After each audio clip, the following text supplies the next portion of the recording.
Hey. Oh non. Non, non, non, non, non, non, non, non, non, non, non, non.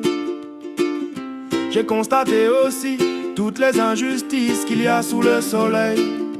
Partout on voit des gens maltraités, ils pleurent et personne ne leur encourage. La force est du côté de ceux qui les écrasent et personne ne leur encourage. Oh, à mon avis, ceux qui sont morts sont plus heureux que les vivants. Mais celui qui n'est pas encore né est beaucoup plus heureux que les morts et les vivants. En effet, il n'a pas vu les injustices qu'il y a sous le soleil. Hey, hey. J'ai vu également ceci, les gens se fatiguent et veulent réussir dans leur activité uniquement pour dépasser les autres, cela non plus ne sert à rien.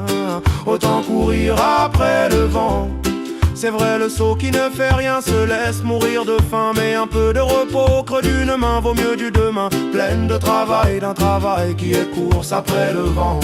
Et j'ai vu encore une situation stupide sous le soleil. Il s'agit d'un homme complètement seul. Il n'a pas de fils et pas de frère, il n'arrête pas de travailler. Il a toujours envie d'avoir plus de richesse. Pourtant il se demande, je travaille pour qui?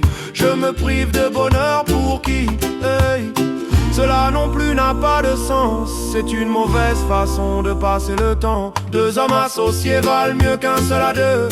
Ils obtiennent un meilleur résultat pour leur travail. Si l'un des deux tombe, l'autre le relève. Au contraire, celui qui est seul est bien malheureux. S'il tombe, il n'y a personne pour le relever. De même, quand on peut dormir à deux, on a chaud. Mais celui qui est seul n'arrive pas à se réchauffer.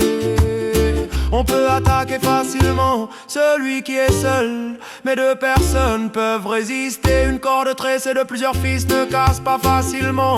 Un jeune homme pauvre mais intelligent vaut mieux qu'un vieux roi stupide qui ne sait pas demander conseil. C'est vrai, même si le jeune homme est sorti de prison pour devenir roi, même s'il a commencé par mendier dans son royaume. J'ai constaté ceci sous le soleil.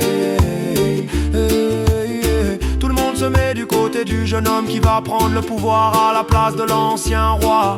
Et il devient le chef d'un peuple très nombreux. Pourtant ceux qui viendront ensuite ne se réjouiront plus à cause de lui. Cela non plus n'a pas de sens. Autant courir après le vent. Oh non, oh non, non, non, non, non, non, non, non.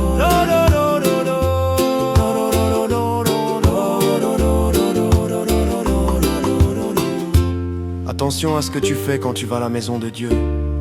Vas-y pour écouter. Cela vaut mieux que d'offrir des sacrifices comme les sots.